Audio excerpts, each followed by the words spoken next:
있습니다. 이 시간 이제 말씀을 보고자 합니다. 오늘 설교 제목이 어떻게 되는지 한번 같이 읽어볼까요? 절망을 딛고 소망으로, 절망을 딛고 소망으로라는 제목으로 같이 말씀을 나누겠습니다. 오전에 제가 그 천정은이라고 하는 나는 주님의 것입니다, 그 암 환자 이야기를 했던 것을 기억하실 거예요. 그래서 그 책을 보면서 또 많은 은혜를 받았을 건데, 이분은요 그냥 내가 마지막까지 주를 위해서 살다가 죽겠다라고 결단을 합니다. 원래 이분이 2012년도에 처음으로 유방암 진단을 받고요, 이제 진단했을 때부터가 말기였기 때문에 길어야 2년 그랬는데, 올해 돌아가실 때까지 무려 하나님이 그 생명을 길게 연장해 주셨거든요. 병원에서는 이젠 치료를 못한다라고 하는데, 심지어 항암 주사를 가장 센 거를 맞아야 되는데 이게 심장에 무리가 되기 때문에 맞을 수 있는 양이 정해져 있다고 합니다. 그런데 그 양을 벌써도 다 채웠는데 하나님이 생명을 연장을 시켜줬던 것은 그분이 사명이 있기 때문이에요. 그러니까 병실에 입원했을 때도 본인이 가장 심각한데 사람들이 다 본인을 걱정해서 물어보더라는 거예요. 다른 유방암 환자들도 야, 어제 MRI 검사하고 뭐 하는 거 힘들지 않았냐고 물어보면, 잠을 잘 잤냐고 물어보면 잘 잤어요, 그렇게 대답을 하더라는 거예요. 그러면서 어떻게 잘 잘 수가 있냐고 물으면 예수님이 주인이시잖아요. 그러니까 저쪽이 더 그 말을 듣자마자 복잡한 표정을 짓더라는 거예요. 또 어떤 분은 이 자매가 교회를 다닌지를 모르고 다른 분이 이제 위로의 말을 한다고 하나님을 붙잡아 보세요라고 이렇게 권했다는 거예요. 그러니까 이분이 잘 됐다고 생각을 하고 하나님이 저를 살려주셨어요, 그렇게 말하면서, 어떻게 그런데 제가 하나님을 안 붙잡고 절망하며 살 수 있나요? 회개한 순간부터 나는 살았고 예수님이 제 주인이 되셨어요 하니까 오히려 그쪽이 깜짝 놀라서 뭐라고 말하느냐, 젊은 사람이 너무 예수님 그렇게 열심히 믿으면 안 된다고. 순간 그 자매가 깨달았다는 거예요. 뭐를 깨닫느냐, 믿으면 믿고 안 믿으면 안 믿는 거지. 대충 믿는 게 너무 자연스러운 세상이라는 것을 깨달았다는 거예요. 근데 그 자매는 기쁨의 그 주님을, 부활의 예수님을 만나고 나니까 상황과 환경과 상관없이 늘 마음속에 소망이 넘쳤고 기쁨과 평강이 넘쳤다라는 거예요. 오늘도 우리가 신앙을 가지고 살지만은 우리 가운데에서도 어떤 분은 상황과 문제에 함몰이 돼서 절망 가운데 사시는 분도 있을 수 있다는 거예요. 어쩌면 이 사회는 보이지 않는 문제인 이 절망의 문제가 더 영적으로 우리에게 심각한 질병이 될 수 있다는 겁니다.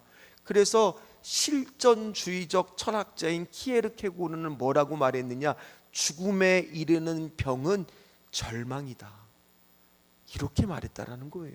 그만큼 절망이 치명적이고 무섭다는 거예요. 오늘 이스라엘 백성이 이거에 빠져버린 겁니다. 오늘 1절 말씀을 한번 보세요. 같이 읽어보도록 하겠습니다. 온 회중이 혀 부르짖으며 백성이 밤새도록 통곡하였더라.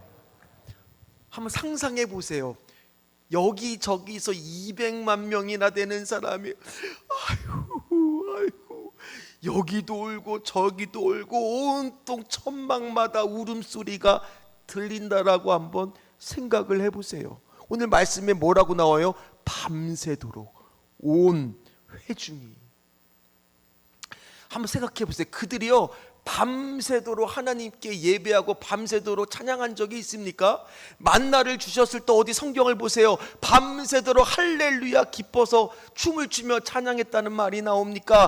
홍해가 갈라졌을 때 찬양을 했긴 했지만 밤새도록 어떻게 하나님을 찬양했다는 말이 나옵니까? 한번 거꾸로 생각해 보세요.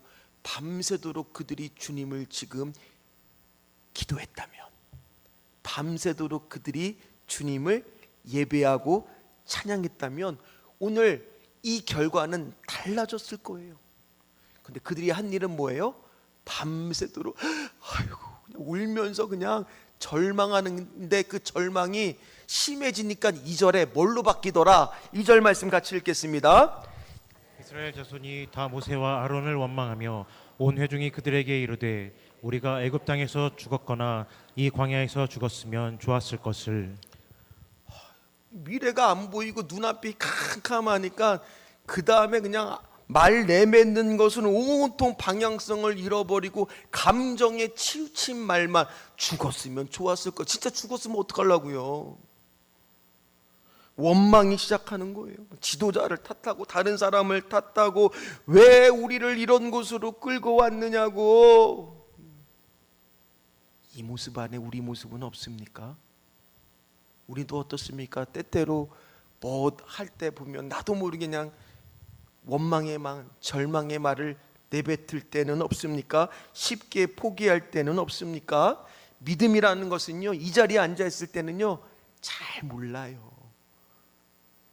어려운 순간, 힘든 순간이 왔을 때 그 반응을 보면 알 수가 있더라는 거예요. 그들이 절망하는 거는요 어떤 이유 때문이냐? 신명기 1장 28절 말씀을 한번 읽어보도록 하겠습니다.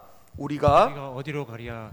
우리의 형제들이 우리를 낙심하게 하여 말하기를 그 백성은 우리보다 장대하며 그 성읍들은 크고 성곽은 하늘에 닿으며 우리가 또 거기서 아낙 자손을 보았노라 하는도다 하기로. 앞에 장애물이 크니까, 눈앞에 있는 그 장애물이 너무 크다 보니까 자신도 모르게 그냥 절망부터 빠지고 하나님의 약속은 다 잊어버리게 되는 겁니다. 왜요? 분명히 오늘 우리 전의 말씀에서, 지난주에서 모세가 신신당부한 게 있어요. 12명의 정탐꾼을 보냈을 때 다 겉으로 보기에는 드러나지 않지만 드러나는 거지만 한 가지 드러나지 않는 문제가 하나 있었어요. 기억하십니까? 민수기 13장 20절 말씀에 보니까 중간에 뭐도 보고 다 보는데 이거 하나는 드러나지 않는 거예요. 겉으로 봤을 때는. 그게 어떤 명령이었어요? 담대하라. 오늘 우리가 오전에 꼭 기억해야 되는 말씀, 요한복음 16장 33절 말씀도 어떤 말씀이었어요? 담대하라, 내가 세상을 이기었노라. 이 말씀을 기억을 해야 되는데 이 말씀을 기억을 못하다 보니까 그 10명의 절망의 메시지에 200만 명이 다 그냥 빠져갖고 그냥 밤새도록 그냥 울고 그렇다는 거예요. 2명은 소망의 메시지를 내뿜었습니다. 저들은 우리의 먹이고 하나님이 약속하신 땅이니까 올라가서 그냥 취하면 된다라고 2명이 아무리 울부짖어도요 안 들리는 거예요. 왜요? 눈앞에 절망의 메시지가 너무 크니까요. 제가 전에 이런 말을 한번 드린 적이 있어요. 그래서요 우리나라 속담에 김칫국을 마시지 말라라는 속담이 있는데, 이게 김칫국을 많이 마셔야 된다는 거예요. 김칫국 많이 마시십시오. 이게 무슨 말이냐? 조사를 해보니까 이 축구 선수들과 승부차기 때가 가장 압박감이 많이 옵니다. 그럴 때 이 얼마나 그 승부차기 할 때 부담감이 많이 있는데, 부담을 많이 갖고 있는 사람일수록 뭐를 보느냐? 공을 보면서 넣는 방향을 보는 게 아니라 골키퍼를 바라보더라는 거예요. 실제로요. 그러니까 뭐를 바라보는 거예요? 내가 들어가야 될 골, 목표를 보는 게 아니라 그 앞을 막고 있는 뭐를 보고 있는 거예요? 방해물인 골키퍼에 집중하고 있더라는 거예요. 그래서 우리는 일부러라도 뭐를 마셔야 돼요? 김칫국을요. 상상하는 거예요. 내가 우리 자녀와 함께 예배를 드리고 내 자녀가 봉사하고 있는 순간, 아니면 지금 믿음 생활 안 하고 있는 자녀가 있다면 꿈꾸면서 미리 김칫국을 들이마시면서 선포하면서 기도하시는 거예요. 하나님이 또 우리 교회를 어떻게 이루시고 어떻게 부흥시킬까를 미리 김칫국을 마시는 거예요.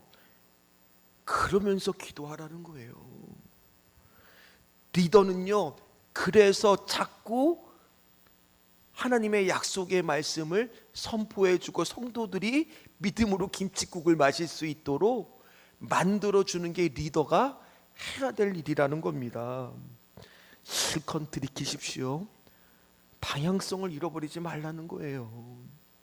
믿음의 사람은요, 방향성을 바르게 가야죠.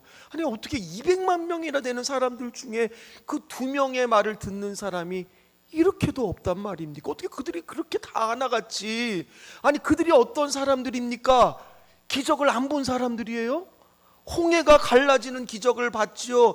아니 애굽에 있을 때는 10가지 재앙을 다 눈으로 생생하게 목격을 했죠. 만나의 체험을 했던 사람인데 어떻게 이렇게 될 수가 있단 말입니까?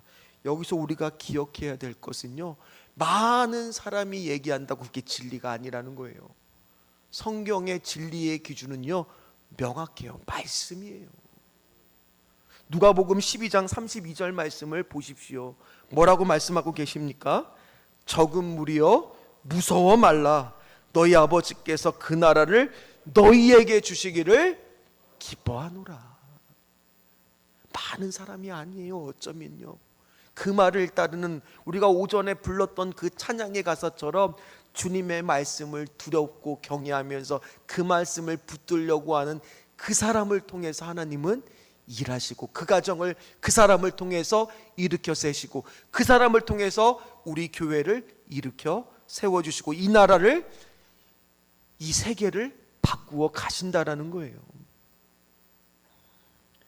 그래서 결국 그들은요, 어떤 결론을 내리냐, 말도 안 돼요. 4절 보세요. 4절 말씀 한번 읽겠습니다. 이에 서로 말하되 우리가 한 지휘관을 세우고, 이게 현실성이 있는 답안입니까? 생각해 보세요. 도망친 노예들이 돌아옵니다. 돌아오고 나면 그들의 신분은 또 뭐예요? 노예죠. 그리고 잘 돌아왔다고 환영해 줄까요? 막 그냥 또 매질하는 거죠. 겉봐 나가니까 내 말 안 들으니까 고생이지. 그리고 모세와 아론만한 지휘관이 어디 있습니까? 말도 안 되는 결론에 도달하게 되는 거죠. 오직 하나님의 은혜로 여기까지 왔다는 것을 알면서도 지금 이 순간 절망에 빠지니까 판단이 안 되는 거예요. 머릿속에 완전히 리셋, 포맷, 완전히 새롭게 그냥 딴글이 다 잊어버리게 된 겁니다. 두려움과 불안이 이렇게 만드는 거예요. 그래서 그들은 단순하게 리더만 바뀌면 문제가 해결될 거라고 착각하고 있습니다. 사랑하는 성도 여러분, 여러분들 주변에는 이런 사람들 없습니까? 내가 카카오 단톡방을 하는데 거기에 나를 위해 주는 척 말을 하지만 왠지 그 사람 말을 듣고 있으면 내가 절망에 빠지게 만드는 10명의 정탁꾼 같은 사람이 내 주변에 있습니까? 빨리 단톡방을 탈퇴하십시오. 벗어나십시오. 그런 사람들하고 함께 있으면 판단이 흐려질 뿐이라는 거예요. 오늘 그래서 이런 분들, 지금까지 내가 결정도 잘 못 내리고 우왕좌왕한 분 있다면 오늘 5절 6절 말씀을 주목하여 보십시오. 5절 6절 말씀입니다. 같이 읽겠습니다. 모세와 아론이 이스라엘 자손의 온 회중 앞에서 엎드린지라. 그 땅을 정탐한 자 중 눈의 아들 여호수아와 여분네의 아들 갈렙이 자기들의 옷을 찢고, 여러분들을 위해서 마음을 찢는 분이 있다면 그 사람들이 여러분들을 위한 것이고, 만약 그런 사람이 없다면 내가 그 사람이 되시면 되는 거예요. 마음을 찢으십시오. 지금 절망감이 찾아옵니까? 힘든 고난의 과정이 찾아옵니까? 더 이상 할 일이 없는 것 같은 그런 상황 속에서 처해 있습니까? 그때 우리가 해야 될 일은 마음을 찢는 거예요. 앞이 보이지 않는 그 순간 우리 마음을 찢는 겁니다. 요엘서 2장 13절 말씀입니다. 같이 읽겠습니다. 너희는 옷을 찢지 말고 마음을 찌고 너희 하나님 여호와께로 돌아올지어다. 그는 은혜로우시며 자비로우시며 노하기를 더디하시며 인애가 크시사 뜻을 돌이켜 재앙을 내리지 아니하시나니. 지금 우리가 할 일은요, 마음을 찢는 예배를 드릴 때라는 거예요. 고난이 찾아왔습니까? 두려움이 찾아왔습니까? 불안한 마음이 찾아왔습니까? 우리가 오전에 그랬을 때 하나님이 중심이 되는 내 삶을 돌이키면서 다 그때 결단 기도할 때 우리가 뭐를 한 거예요? 마음을 찢은 기도를 한 거예요. 하나님, 내게 믿음의 겨자씨만한 믿음, 아니면 요즘 표현으로 따지면 믿음의 한 스푼이라도 좀 나에게 허락해 주세요. 마음을 찢었잖아요. 그게 중요하다는 겁니다. 욥도 그랬습니다. 욥도 한순간에 가축을 잃고 재산을 잃고 자녀를 잃었을 때 어떤 행동부터 시작하느냐. 욥기 1장 20절 말씀을 한번 보십시오. 같이 읽겠습니다. 욥이 일어나 겉옷을 찢고 머리털을 밀고 땅에 엎드려 예배하며. 이거부터가 시작이라는 거예요. 불안을 딛고 소망으로 나가는 시작은 마음을 찢는 예배부터가 시작이라는 겁니다. 한숨이 나올 때 그 한숨 대신에 엎드려 하나님 앞에 마음을 찢어 보십시오. 그랬을 때 오늘 우리는 절망을 딛고 소망으로 나가는 첫 발걸음을 시작하게 될 줄 믿습니다. 그래서 여호수아 갈렙은요, 이렇게 마음을 찢으면서 외칩니다. 8절 9절 말씀입니다. 같이 읽도록 하겠습니다. 여호와께서 우리를 기뻐하시면 우리를 그 땅으로, 그 땅을 우리에게 주시리라. 이는 과연 젖과 꿀이 흐르는 땅이니라. 다만 여호와를 거역하지는 말라. 또 그 땅 백성을 두려워하지 말라. 그들은 우리의 먹이라. 그들의 보호자는 그들에게서 떠났고 여호와는 우리와 함께 하시느니라. 그들을 두려워하지 말라 하니. 오늘 뭐라고 여호수아 갈렙이 선포해요? 예전에는 우리의 밥이라, 지금 개역개정에서는 우리의 먹이라. 가네스 바네아라고 하는 선택의 장소에서 그들의 믿음은 극명하게 갈리더라는 거예요. 그래서 제가 지난 시간에 말씀드렸어요. 어쩌면 우리 교회가 지금 가네스 바네아에 지금 서 있는 상태일 수도 있다. 그동안 올러 목사님께서 교회를 정말 잘 이끌어 오셨는데 이제 부족한 제가 섰으니 이제 우리는 더 큰 목표를 향해 지금 전진하며 가고 있는데, 지금 이 순간이 어쩌면 우리에게 믿음이 드러나는 가네스 바네아일 수도 있다는 거예요. 이때 우리가 가져야 될 것은 하나님의 약속을 믿어야 되는데, 이때 대충 신앙생활 하는 분들은 하나님을 불신하기 시작한다는 거예요. 이게 문제라는 겁니다. 드러난다라는 겁니다. 오늘 10명의 정탐꾼의 말을 그들은 하나님을 불신하고 모세를 원망하고 인생을 절망했던 그 병의 근원 원인을 따지고 올라가다 보면 결국에는 하나님을 안 믿었다는 거예요. 하나님을 불신했다는 거예요. 진짜 그들의 신앙의 모습이 드러났다는 겁니다. 오늘 우리도 마찬가지, 오전에 제가 보여드렸던 그림처럼 그리스도인도요, 다 성령 충만한 그리스도인 우리 성도들 다 되시기를 주의 이름으로 축복합니다. 그런데요, 세상 속에 그리스도인도 있더라는 거예요. 그러지 말아야 된다는 겁니다. 그런 사람들은 이런 가네스 바네아에서 불신하고 잘못된 선택을 할 수 있는 거예요. 그 결과가 너무 끔찍하지 않습니까? 민수기 14장 29절에서 30절 말씀, 우리 다 아는 말씀입니다. 같이 읽겠습니다. 너희 시체가 이 광야에 엎드려질 것이라. 너희 중에서 20세 이상으로 계수된 자, 곧 나를 원망한 자 전부가 여분네 아들 갈렙과 눈의 아들 여호수아 외에는 내가 맹세하여 너에게 살게 하리라 한 땅에 결단코 들어가지 못하리라. 어떤 목사님께서 하신 말 제가 전에 한번 인용했지만요, 믿음은요, 홍수일 때 드러나는 게 아니라 가뭄이 왔을 때 그 호수의 깊이는 알 수가 있더라는 거예요. 오늘 그리고 나서 드디어 하나님은요, 참다 못해 결국에는 드디어 나서기 시작합니다. 그리고 나서 오늘 말씀은 10절로 끝이 나고 이어서 모세의 기도는 다음 주에 하도록 하겠습니다. 자, 우리 10절 말씀을 한번 읽도록 하겠습니다. 온 회중이 그들을 돌로 치려 하는데 그때 여호와의 영광이 회막에서 이스라엘 모든 자손에게 나타나시니라. 하나님의 임재가 나타나고 드디어 하나님이 개입이 나타나기 시작했다는 거예요. 결국엔 하나님이 정확하게 이제 심판하는데, 이 하나님의 개입과 하나님의 영광이 나타나는 그 순간은요, 소망을 두었던 사람한테는 더 기쁨과 소망이 넘치는 날이 되고요, 절망으로 불신했던 자들에게는 나락으로 떨어지고 심판으로 떨어지는 날이 될 겁니다. 우리 귀한 성도님들은 절망을 딛고 소망으로 가시는 모든 분들, 그러기 위해서 김칫국 많이 마시는 기도를 많이 하십시오.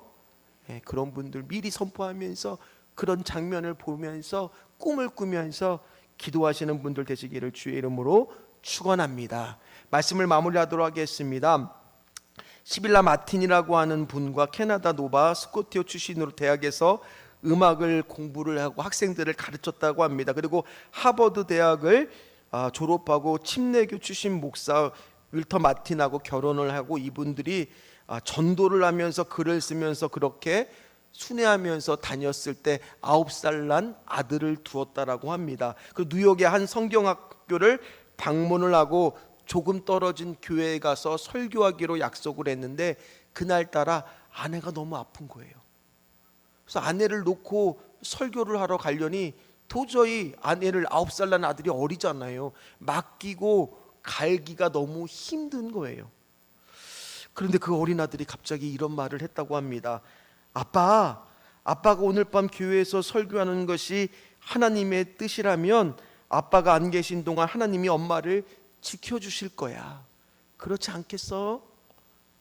그 말을 들으니까 아들이 대견스럽기도 하면서 퍼뜩 정신이 들고 평안의 마음이 찾아오더라는 거예요. 불안한 마음이 없어지더라는 겁니다. 그래서 그날 그 교회에 가서 설교를 하는데 그 어느 때보다 많은 은혜가 임했다고 합니다. 그리고 그 말을 병상에 누워 있었던 부인이 들었던 거예요. 그러니 그 아들을 보면서 얼마나 또 너무 감사했겠습니다. 그래서 그렇지, 우리들은 너무 쉽게 하나님을 잊어버리지, 뭐든지 자신의 힘으로 하려들지. 그러면서 아들 손을 붙잡으면서 그래, 네 말이 맞다, 걱정할 거 없다, 하나님이 얼마나 지키는데 무슨 걱정을 하겠냐. 그러면서 그 부인도 고통이 사라지는 것 같고요, 감사의 기도를 드렸다라고 합니다. 그리고 나서 예배를 마치고 나서 온 가족이 모여서 그날에 있었던 일을, 영감을 글로 옮기고 걱정했던 일을 하나님께 회개하면서 즉흥적으로 연주를 하면서 찬양을 하나 지었는데, 그 찬양이 뭐냐? 너 근심 걱정 말아라, 주 너를 지키리. 오늘 이따가 부를 건데요, 주 날개 밑에 거하라, 주 너를 지키리, 주 너를 지키리.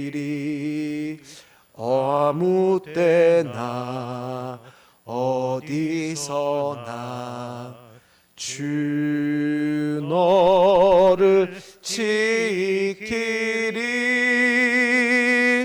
늘 지켜주시리.